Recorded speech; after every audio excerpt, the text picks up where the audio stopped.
Bienvenue pour ce jour numéro 5 de la formation InstaLearn. Aujourd'hui, on va parler de ton contenu photo. Déjà, on va parler de l'importance de la photo et de comment bien s'organiser et de quoi publier comme photo sur ton compte. Alors, la première chose qu'il faut bien comprendre avec Instagram, et ça j'aimerais vraiment que ça rentre dans ta tête, c'est qu'Instagram, c'est une plateforme photo et visuel.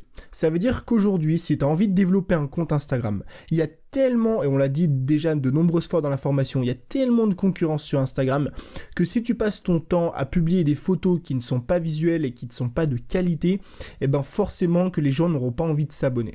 Je vais te prendre deux exemples. Ici, c'est l'exemple d'une photo. Alors, je sais pas qui est cette personne, je suis tombé comme ça dessus par hasard. Ici, c'est l'exemple parfait d'une photo que je considère comme étant pas de qualité. Pourquoi c'est une photo que je considère comme étant pas de qualité? Pas parce que c'est un selfie, tu verras après, je vais te montrer des selfies qui sont très jolis, juste parce qu'il n'y a aucune lumière, parce que là, tu as une luminosité qui est extrêmement forte. En bref, on voit absolument rien dans la photo. Moi, personnellement, je sais pas toi, mais ce genre de photo, ça ne me donne absolument pas envie de liker. Maintenant, je vais te montrer un autre style de photo. Je vais reprendre l'exemple d'Amanda Bucci. Eh ben, si tu regardes sur son compte, peu importe la photo qu'elle met, c'est toujours une photo de qualité. Et tu vois bien ici par exemple que la photo elle la prend avec son téléphone. Donc il ne faut pas forcément, après on va parler des outils, mais il ne faut pas forcément un appareil photo pour avoir un joli compte Instagram. Mais ici tu vois que c'est une jolie photo, il y a de la lumière, c'est une photo qui est expressive et tu vois nettement que cette photo est de bien meilleure qualité que celle que je t'ai montrée avant. Pourtant elle est prise comme l'autre avec un téléphone. Ce que j'aimerais te faire comprendre, c'est vraiment que sur ton compte Instagram, tu dois avoir toujours des photos de qualité. Une photo de qualité, ça passe obligatoirement et forcément par une photo lumineuse. Si tu vois ici, toutes les photos sont des photos lumineuses. Je te parle pas de couleur noir ou blanc, je te parle juste de luminosité. Et tu vois bien que même les photos, là elle prend avec son téléphone, là elle se prend en selfie. Tu vois que même un selfie peut être joli, même un selfie peut être de qualité. Donc c'est pour te montrer qu'aujourd'hui, si tu as vraiment envie de monter le level, tu as vraiment envie de développer ton compte Instagram, eh ben tu vas devoir, comme tout le monde, comme toutes les personnes qui souhaitent développer leur compte Instagram, tu vas devoir publier des photos de qualité. Encore une fois, parce qu'Instagram, c'est une plateforme photo et visuelle. Si jamais tu sais pas comment publier de jolies photos ou comment prendre de belles photos, bah t'as juste à aller sur YouTube et à taper comment prendre des jolies photos. Tu t'inspires un petit peu de ce que font les photographes et t'essayes de faire la même chose. Ce qu'il faut comprendre, c'est que le matériel ne prime pas. Ce qui compte vraiment dans une qualité photo, c'est la compétence à prendre de jolies photos avant même le matériel. Je te reprends l'exemple d'Amanda, mais tu vois qu'ici elle a un téléphone, ici elle a un téléphone. Tu vois que ici elle a un téléphone, tu vois qu'ici c'est un selfie, tu vois qu'ici elle a un téléphone, ici elle a un téléphone, tu vois qu'ici elle... Bref, il y a peut-être une photo sur 5 sur laquelle, même une photo sur 3 peut-être, sur laquelle il y a un téléphone, sur laquelle elle prend une photo avec un téléphone. Ce qui n'empêche pas d'avoir 25 000, d'avoir 18 000, d'avoir 19 000, 26 000 likes. Donc c'est pour te montrer qu'aujourd'hui, ce qui compte vraiment pour prendre de jolies photos, c'est les compétences et la capacité que tu as à prendre des photos plutôt que le matériel. Donc toutes les excuses et les personnes qui disent et qui répètent « j'ai pas d'appareil photo, j'ai pas d'argent pour acheter un photographe », ça passe pas par là. Ce qui prime avant toute chose pour prendre une photo de qualité visuellement parlant, c'est la compétence que tu as à prendre des photos avant même de parler du matériel. Alors maintenant, on va quand même parler du matériel parce que ça reste évidemment important pour avoir une jolie qualité photo. Il y a 3 outils plus 1, on va dire il y a 4 outils pour prendre des jolies photos que tu peux publier sur Instagram. Le premier outil, je viens de t'en parler, c'est l'appareil photo numérique. Alors l'appareil photo numérique, ça va faire des photos de ce style-là par exemple. Ça tu vois bien que c'est une photo qui a été prise avec un appareil photo numérique, donc un réflexe par exemple, ou quelque chose comme ça. Pourquoi? Parce que tu vois que derrière il y a un joli flou, c'est d'ailleurs peut-être même une photo qui a été prise avec l'iPhone X, avec son flou qu'il y a derrière. Mais de manière générale, une très bonne façon de prendre des jolies photos, c'est d'avoir un appareil photo numérique. Maintenant, si t'as pas l'argent pour en acheter un, ou si t'as pas d'appareil photo numérique, bah tu vas tout simplement te contenter d'un smartphone, comme on l'a vu avec Amanda, qui publie beaucoup de photos prises avec son téléphone, et je t'assure que parmi toutes les influenceuses sur Internet et sur Instagram qui publient des photos tous les jours, énormément prennent des photos avec leur smartphone. Parce qu'aujourd'hui, en plus, un smartphone qui a moins d'1 an, c'est extrêmement efficace en termes de photos et tu peux prendre des super belles photos. Donc la première façon de prendre des jolies photos, c'est d'utiliser un appareil photo numérique. La deuxième façon, c'est d'utiliser son smartphone. La troisième façon, évidemment, c'est d'utiliser, c'est en tout cas d'engager un photographe. Alors sache que les photographes, t'es pas forcément obligé de les payer. Moi, ce que je fais, c'est que je vais chercher sur Instagram des personnes qui habitent pas loin de chez moi, des photographes, pas forcément professionnels, mais des amateurs, semi-amateurs, qui ont envie de faire des partenariats et qui ont envie de développer leur compte. Comme ça, ce que je fais, c'est que dès que je publie une photo, je les mentionne sous ma photo, ça leur fait un peu de publicité, et comme ça, moi, ça me fait des photos gratuitement. Donc, soit tu as envie vraiment de monter le niveau et de payer un photographe peut-être 20, 30, 40 euros pour une vingtaine de photos, ou soit tu cherches des photographes plus amateurs qui ont juste envie de faire des photos parce que c'est leur passion, qui ont juste envie de faire un peu de publicité, et tu fais comme moi. Ça veut dire que toutes les photos que la personne va prendre de toi, le photographe amateur, bah tu vas les publier sur ton compte et à chaque fois tu vas taguer la personne et tu vas dire d'aller voir son compte et d'aller s'abonner. C'est comme ça que ça marche aujourd'hui et c'est comme ça que tu peux engager entre guillemets un photographe de manière gratuite ou si tu as envie de manière payante. Donc la troisième façon de prendre des photos de qualité, c'est évidemment d'utiliser un photographe. Et la quatrième façon, c'est une méthode extrêmement efficace pour publier des photos sur Instagram, c'est d'utiliser un stock photo. Et ça, je suis pas le seul à le dire et je suis surtout pas le seul à le faire. Le meilleur stock photo que j'ai vu aujourd'hui, enfin, si tu veux un stock photo, t'as juste à aller sur Internet et à taper stock photo. Tu verras comme ça plein de sites différents sur lesquels tu peux aller télécharger et shipper un petit peu des photos. Moi, je vais te montrer un site qui est extrêmement bien, c'est celui-là. C'est Pexel. Pexel, c'est quoi? C'est un site de photos téléchargeables gratuitement qui sont en rapport avec toutes les thématiques. Imagine que toi, tu es dans le voyage et imagine que toi, tu es dans voilà, on va dire que tu es dans ces thématiques-là, dans le paysage. Et ben, tu peux télécharger cette photo pour la mettre sur ton compte. Imagine que tu es dans le lifestyle, et ben cette photo, elle est super bien pour mettre sur ton compte. Imagine que tu es dans les sneakers, que tu as un compte Instagram de sneakers, bah tu vas télécharger cette photo-là et la mettre sur ton compte. Imagine que tu es dans la décoration, cette photo va être super bien. Imagine que tu es dans le lifestyle, cette photo va être super bien. Dans la nutrition, celle-là va être super bien, etc., etc. Sur Pexel, comme sur beaucoup d'autres plateformes, tu as des millions de photos différentes qui sont totalement libres de droit. Ça veut dire que tu as juste à les télécharger et à les publier sur ton compte. Et je t'assure qu'aujourd'hui sur Instagram, il y a des millions et des millions de personnes qui utilisent cette méthode-là. Pourquoi elle est extrêmement bien? Parce que comme ça, t'as pas à prendre des centaines de photos par jour. Tu peux utiliser des photos qui sont déjà sur Internet, qui sont en rapport avec ta thématique et qui du coup t'évitent de prendre tous les jours des photos.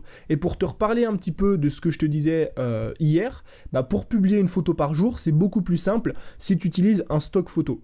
Imagine que tu publies 7 photos par semaine, bah si 3 de ces 7 photos sont prises d'un stock photo, bah ça te fait que 4 photos qui viennent de toi. Donc c'est beaucoup plus simple à gérer. Donc si aujourd'hui en gros tu as envie de publier des photos de qualité sur ton compte Instagram, il y a 4 façons de le faire. La première, c'est d'avoir un appareil photo numérique et de prendre des photos. La deuxième, c'est d'utiliser ton smartphone. La troisième, c'est d'engager un photographe, que ce soit amateur gratuitement, tu lui fais de la pub, ou professionnel et tu payes. Et la quatrième méthode, c'est d'utiliser les stocks photos. Alors maintenant, on va parler du branding. On l'a dit, on l'a répété dans la formation, le branding sur Instagram, c'est extrêmement important et surtout dans ton feed. Ce qui va faire que les personnes qui vont venir sur ton compte Instagram auront envie de s'abonner, c'est la qualité de ton feed photo. Et pour avoir un feed photo joli, eh ben, on va mettre 1 à 2 éléments en commun. Et un élément, c'est quoi? Un élément, ça peut être une couleur, ça peut être un style de retouche, ça peut être une grille, ça peut être une image, ça peut être un contenu. En gros, ce qu'il te faut sur ton compte, c'est qu'une de ces choses-là soit en commun ou alors 2 de ces choses-là maximum. Ce que je vais faire, c'est que je vais te prendre des exemples. Ici, tu vois que c'est un compte Instagram de photos sur lequel tu as une chose en commun, toujours la même, c'est que les photos sont en noir et blanc. Ça, c'est l'exemple d'un feed Instagram harmonieux, parce que tu as un élément en commun sur chacune des photos. Je vais te prendre plein d'autres exemples. Alors attends, hop. Je vais te prendre plein d'autres exemples pour te montrer à quel point c'est important. Ici, on a un deuxième compte Instagram. Là, ce que tu as en commun, c'est quoi? Tu as 2 choses en commun. Premièrement, tu as les retouches. Tu vois que la photo a plus ou moins toujours le même filtre. Donc, on l'a dit ici, les retouches, c'est un élément. Et deuxièmement, tu as les couleurs. Tu vois qu'ici, non seulement tu as toujours le même filtre sur les photos, mais en plus de ça, tu as toujours les mêmes couleurs. C'est toujours plus ou moins des photos avec du noir, du blanc et du gris qui ressortent à chaque fois. Tu vois que la personne ne met jamais de jaune, de mauve, de violet, peu importe. Tu vois que c'est toujours du blanc, du noir ou du gris qui apparaissent sur les photos. Et tu vois que c'est plus ou moins toujours les mêmes retouches. Donc là aussi, on est sur un compte Instagram avec un feed de qualité parce qu'il y a 1 à 2 éléments en commun. Alors là, je vais te prendre un autre exemple. On est toujours sur une Instagrammeuse mode, je crois, si je dis pas de bêtises. Et bien souvent, ce qui est bien dans le feed des Instagrammeuses mode, c'est qu'elles cherchent toujours à faire les mêmes retouches photos. Et là, tu peux descendre sur son feed, tu vois que c'est plus ou moins les mêmes retouches. Et en plus de ça, c'est toujours plus ou moins le même style de couleurs qui sortent. C'est jamais des couleurs froides, c'est toujours des couleurs chaudes. Et tu vois que bien souvent, il y a toujours une teinte de la même couleur qui vient sur les photos. Donc là, on est sur non seulement un élément de couleur qui revient et aussi des retouches photos. Donc tu vois qu'en termes de branding, c'est extrêmement fort. Et le dernier exemple que je voulais te montrer, c'était quelque chose de différent. On va pas parler de couleur ni de retouche, mais on va parler plutôt de différenciation en termes de gris, en termes d'image et de contenu. Tu vois qu'ici, le feed est toujours positionné de la même façon. Tu as une photo ici avec un texte, je sais pas ce que c'est peut-être une citation ou le passage d'un livre, et ensuite tu as une photo avec plus ou moins toujours les mêmes couleurs qui reviennent pour casser un petit peu ça. Donc là, tu as un très joli feed sous forme de gris. Tu as une photo comme ça, une photo comme ça, une photo comme ça, une photo comme ça. C'est des feeds qui sont assez compliqués à mettre en place, mais qui visuellement parlant rendent extrêmement bien. Et ça, c'est une manière aussi de te différencier sur ton compte Instagram, parce que ça va encore une fois créer un branding qui est extrêmement fort. Alors pour faire les retouches photos, moi ce que je te conseille, c'est d'utiliser 3 outils. Le premier outil, c'est tout disponible à chaque fois sur téléphone, normalement sur Android et sur Apple. Tu as VSCO, donc c'est VSCO Cam. En fait, VSCO Cam, c'est un outil qui te permet de retoucher les photos. Tu as aussi Lightroom et Snapseed. Dans les 3 cas, c'est des outils que tu peux utiliser gratuitement et qui te permettent de retoucher les photos. Donc comme ça, tu vas pouvoir modifier les couleurs, les retouches, changer la grille et justement te créer un branding fort, encore une fois avec 1 à 2 éléments en commun maximum sur tes photos. Et pour terminer ce module, pour terminer cette journée aujourd'hui sur les photos, je vais te parler d'un truc qui est important aussi sur Instagram, c'est de la cohérence. En fait, sur Instagram, on va te suivre pour des raisons. Il y a 2 raisons qui font qu'on va te suivre. La première raison, c'est le sujet que tu traites sur ton compte Instagram, et la deuxième raison, c'est toi.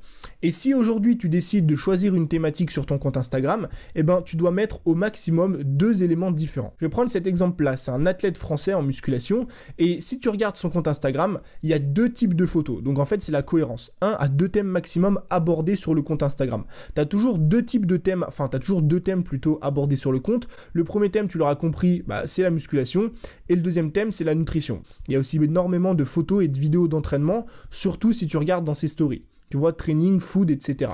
Donc c'est pour te montrer qu'ici on est bien sur un compte qui est extrêmement cohérent, parce qu'il a au maximum 2 thèmes traités sur son compte. Le premier, tu l'auras compris, c'est la musculation, et le deuxième, c'est la nutrition. Si toi, tu as envie de traiter de plus de sujets, ça veut dire que tu es fan de piano, tu es fan de musique, tu es fan de mode, tu es fan de voyage, tu as envie de tout partager en même temps sur ton compte, et tu n'as pas envie de te restreindre à 2 thématiques. Ce que tu vas faire, c'est que tu vas tourner tout ton compte autour de ton personnage. Clairement, plus ou moins comme le font les Instagrammeuses mode, comme le font les Instagrammeuses lifestyle. Pourquoi ? Parce que les gens, encore une fois, je te le dis et je te le répète, vont te suivre pour 2 raisons. La première raison, c'est qui tu es. Et la deuxième raison, c'est le contenu que tu proposes. Et si tu tournes ton compte Instagram, non pas autour de ton contenu, mais autour de qui tu es, et que tu dis clairement aux gens, sur ce compte Instagram, vous allez trouver toute ma vie, ça veut dire tout ce que je vais faire au quotidien, je vais le partager avec vous, on va parler de dizaines et de dizaines de thématiques différentes, c'est important de le mettre en avant.